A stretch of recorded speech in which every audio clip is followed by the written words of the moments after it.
Halo guys, Sobat IFM, Assalamualaikum warahmatullahi wabarakatuh. Selamat datang kembali di channel IFM, informasi fakta menarik seputar dunia militer dan kepolisian. Pernahkah Anda membayangkan kemana perginya para jenderal bintang 3 Polri setelah mereka mencapai puncak karirnya? Ya, usut punya usut, ternyata sebuah fakta mengejutkan muncul di tahun 2026 ini. Mayoritas perwira tinggi berpangkat komisaris jenderal polisi kini justru tidak lagi berkantor di Mabes Polri. Benarkah jumlah jenderal yang lepas seragam polisi dan bertugas di kementerian dan lembaga negara daripada yang bertugas di Mabes Polri? Mari kita ketahui faktanya. Tapi sebelum kita lanjut, pastikan kalian sudah tekan tombol subscribe-nya serta nyalakan lonceng notifikasinya agar tidak ketinggalan informasi militer dan kepolisian paling update dari channel kami. Jangan lupa juga like, komen, dan share video ini, dan kita gaskan pembahasannya.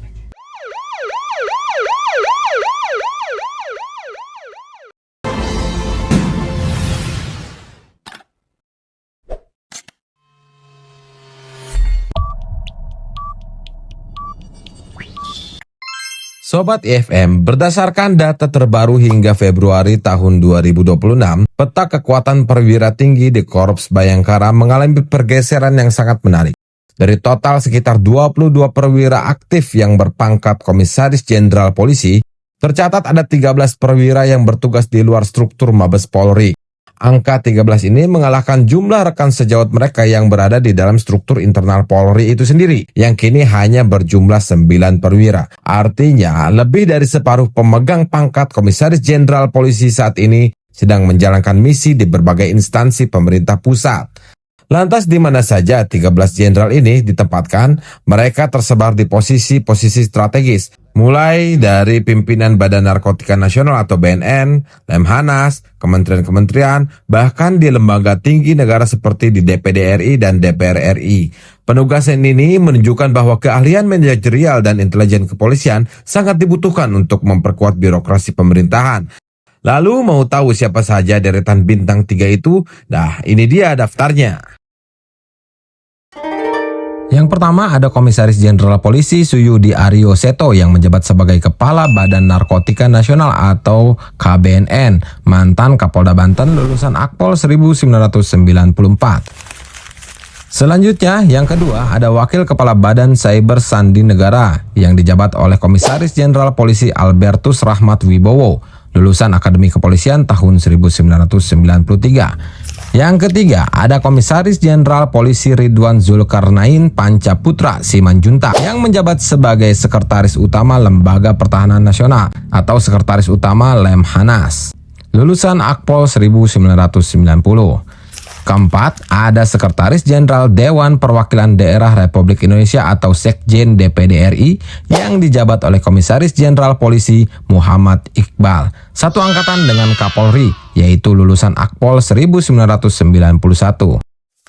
Yang kelima, ada Sekretaris Jenderal Kementerian Dalam Negeri Republik Indonesia atau Sekjen Kemendagri, yaitu Komisaris Jenderal Polisi Tom Sitohir Balau, lulusan Akademi Kepolisian tahun 1990. Keenam, ada Komisaris Jenderal Polisi Rudi Herianto Adi Nugroho, menjabat sebagai Sekretaris Jenderal Kementerian Kelautan dan Perikanan Republik Indonesia atau Sekjen KKP RI. Nah, ini yang menarik. Beliau merupakan lulusan Sepa Polri dan satu-satunya lulusan Sepa Polri tahun 1993 yang masih aktif dan menjabat atau mendapatkan pangkat Komisaris Jenderal. Ketujuh, ada Sekretaris Jenderal Kementerian Hukum Republik Indonesia yang dijabat oleh Jenderal Polisi Niko Afinta, lulusan Akpol tahun 1992. Kedelapan, ada Sekretaris Jenderal Kementerian Perlindungan Pekerjaan Migran Indonesia atau Badan Perlindungan Pekerjaan Migran Indonesia yang dijabat oleh Komisaris Jenderal Polisi Dwi Yono alumni Akpol 1994. Kesembilan, ada Sekretaris Badan Nasional Pengelola Perbatasan Republik Indonesia atau Sekretaris BNPP RI dijabat oleh Komisaris Jenderal Polisi Mahfuzi Rahman alumni Akpol 1992. Kesepuluh, ada Inspektur Utama Sekretariat Jenderal Dewan Perwakilan Rakyat Republik Indonesia DPR RI yang dijabat oleh Komisaris Jenderal Polisi Rusdi Hartono alumni Akpol 1991. Ke-11 ada Inspektur Utama Kementerian Lingkungan Hidup atau Badan Pengendalian Lingkungan Hidup Republik Indonesia dijabat oleh Komisaris Jenderal Polisi Winarto alumni Akpol 1992. Ke-12 ada Inspektur Jenderal Kementerian Hukum Republik Indonesia atau Irjen Kemenkum yang dijabat oleh Komisaris Jenderal Hendro Pandowo, salah satu jenderal yang sering viral di media sosial ketika menjabat sebagai Kapolda Bangka Belitung. Ia satu angkatan juga dengan Kapolri, yaitu alumni Akpol 1991.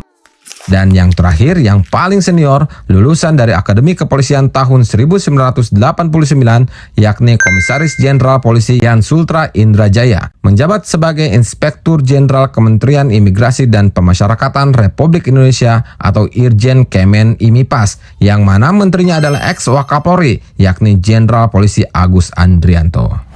Namun Sobat IFM, fenomena hijrahnya dari Mabes pada jenderal ini ke ranah sipil bukannya tanpa kritik. Banyak pihak yang mulai mempertanyakan kembali semangat reformasi kepolisian.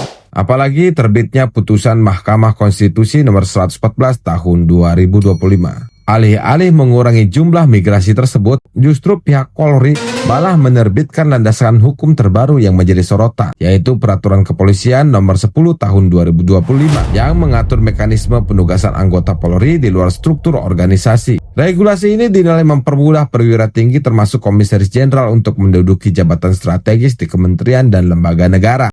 Namun kebijakan ini memicu kontroversi lagi tentunya.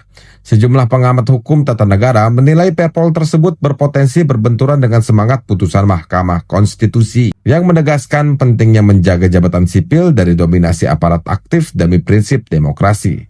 Kritik pun muncul. Apakah aturan ini bertujuan memperkuat pelayanan publik atau sekedar menjadi solusi atas penumpukan perwira tinggi?